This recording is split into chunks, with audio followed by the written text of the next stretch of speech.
Hello and welcome to my channel. आज के इस वीडियो में हम देखेंगे तुलसी जी के दोहे। तो पहला दोहा है, तुलसी साथी विपत्ति के, विद्या विनय विवेक, साहस सुकृति, सुसत्य व्रत, राम भरोसे एक। यहाँ विद्या का अर्थ है ज्ञान, विनय का अर्थ है प्रार्थना, विवेक का मतलब होता है समझ, जैसे भले बुरे की किसी भी चीज़ की समझ होती है वो। साहस का मतलब है हिम्मत, सुकृत या सुकृति का मतलब होता है अच्छे ढंग से किया गया काम। तो इस दोहे का भावार्थ है, इसमें गोस्वामी तुलसीदास जी कहते हैं कि विद्या विनय ज्ञान उत्साह पुण्य और सत्य भाषण आदि विपत्ति में साथ देने वाले गुण एक भगवान राम के भरोसे से ही प्राप्त हो सकते हैं। दूसरा दोहा है, सूर समर करनी करही, कही न जनावही आपू, विद्यमान रन पाई रिपु, कायर कथहि प्रतापु। यहाँ शूर का मतलब या सूर का मतलब है वीर, रन का मतलब है युद्ध का क्षेत्र, रिपु का मतलब है शत्रु। और इस दोहे में तुलसीदास जी कहते हैं कि शूरवीर तो युद्ध में शूरवीरता का काम करते ही हैं, परंतु कभी खुद को शूरवीर नहीं कहते, और शत्रु को युद्ध में सामने पाकर सिर्फ कायर ही अपनी वीरता की डींगे मारते हैं। अब अगले दोहे पे चलते हैं। आवत ही हर्षै नहीं, नैनन नहीं स्नेह, तुलसी तहाँ न जाइए, कंचन बरसे मेह। इस दोहे में हर्षय का मतलब है प्रसन्न होना और कंचन का अर्थ है स्वर्ण।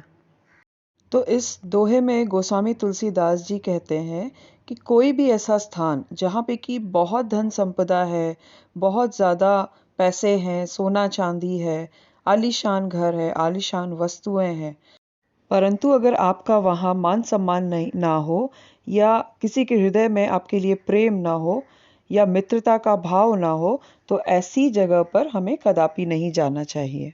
अगला दोहा है, तुलसी मीठे वचन ते, सुख उपजत चहु ओर, बसी करण इक मंत्र है, परिहरु बचन कठोर।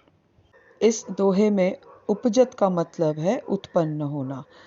तो यहाँ तुलसीदास जी इस दोहे में यह कहना चाह रहे हैं कि हमारी जो मीठी बोली है, तो जो मीठी बोली स्वयं के साथ अपने चारों ओर सुख को प्रकाशित करती है, और मीठी बोली ही एक ऐसा अचूक मंत्र है जो सबको अपनी ओर आकर्षित करता है। अगला दोहा है, तुलसी काया खेत है, मनसा भयो किसान, पाप पुण्य दो बीज हैं, बुए सो ले निदान। इस दोहे में गोस्वामी तुलसीदास जी कहते हैं कि हमारा यह शरीर एक खेत है और मन जो है वो किसान है। यहाँ पाप व पुण्य दो बीज हैं। इस प्रकार खेत में जिस प्रकार का बीज बोकर हम खेती होती है, फसल वैसी ही प्राप्त होती है, उसी प्रकार शरीर रूपी खेत में मन रूपी किसान पाप और पुण्य दोनों के बीज डालता है। इनमें से जो भी बीज किसान बोता है उसी की फसल काटता भी है। तो इसका मतलब है कि मनुष्य का मन ही पाप व पुण्य दोनों में से किसी एक की ओर आकर्षित होता है। हम जैसा बोएंगे वैसा ही फल पाएंगे।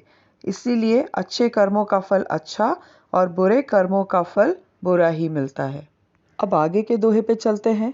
काम क्रोध मद लोभ की, जौलों में खान, तौलों पंडित मूर्खो, तुलसी एक समान।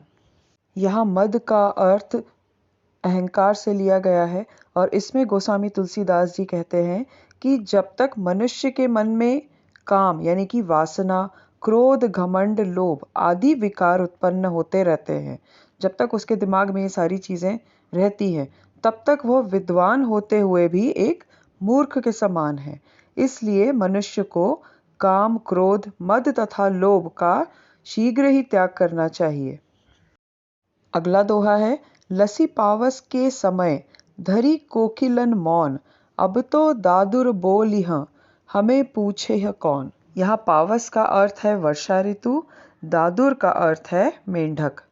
और इस दोहे का अर्थ है कि बारिश के मौसम में मेंढकों की टर्रानी की आवाज़ इतनी ज़्यादा हो जाती है कि कोयल की मीठी आवाज़ दब जाती है।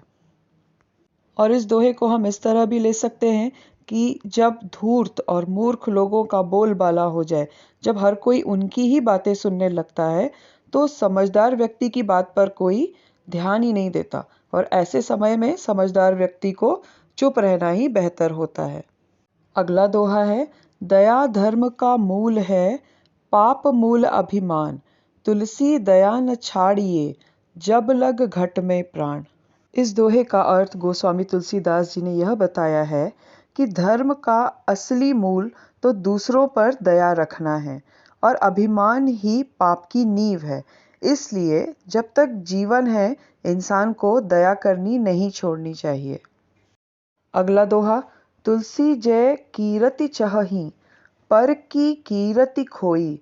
तिनके मुँह मसी लाग हैं, मिटी ही न मरी है धोई। यहाँ तुलसीदास जी कह रहे हैं कि जो लोग दूसरों की बुराई कर खुद प्रतिष्ठा पाना चाहते हैं, वे खुद अपनी प्रतिष्ठा खो देते हैं। वहीं ऐसे व्यक्ति के मुंह पर एक दिन ऐसी कालक पुतेगी जो कितनी भी कोशिश कर ले, लेकिन मरते दम तक साथ नहीं छोड़ने वाली है। अर्थात वह अपना यश और प्रतिष्ठा खोकर इस तरह से अपमानित होता है कि कई कोशिशों के बाद भी उस सम्मान को दोबारा प्राप्त नहीं कर सकता है। अब आज का आखिरी दोहा, आगे कह मृदु वचन बनाई, पीछे अनहित मन कुटिलाई। जाकर चित अहिगत सम भाई, अस कुमित्र परिहरे ही भलाई। यह मृदु का मतलब है मीठा और कृत्रिम का मतलब है बनावटी। अर्थात ऐसा मनुष्य जो सामने पड़ने पर तो मीठी मीठी बातें करता है, हमारी भलाई की बातें करता है, लेकिन हमारे पीठ पीछे भर भर के बुराई करता है, तो ऐसे मित्र का साथ छोड़ना ही बेहतर है। जो सच्चा मित्र होता है वह जैसा मुंह के सामने होता है वैसा ही उसका व्यवहार हमारे पीठ पीछे भी होता है। इस दोहे में तुलसीदास जी ये भी कहते हैं कि ऐसा व्यक्ति जिसका मन सांप की चाल के समान टेढ़ा प्रतीत हो, यानी जो मन में आपके प्रति कुटिल विचार या बुरे विचार रखता हो, वह दोस्त नहीं होता। ऐसे लोगों को अपने जीवन से निकालने में ही भलाई है। थैंक यू फ्रेंड्स, और अगर आपको ये वीडियो पसंद आई हो तो शेयर करें, सब्सक्राइब करें, लाइक करें और कमेंट ज़रूर करें। Thank you.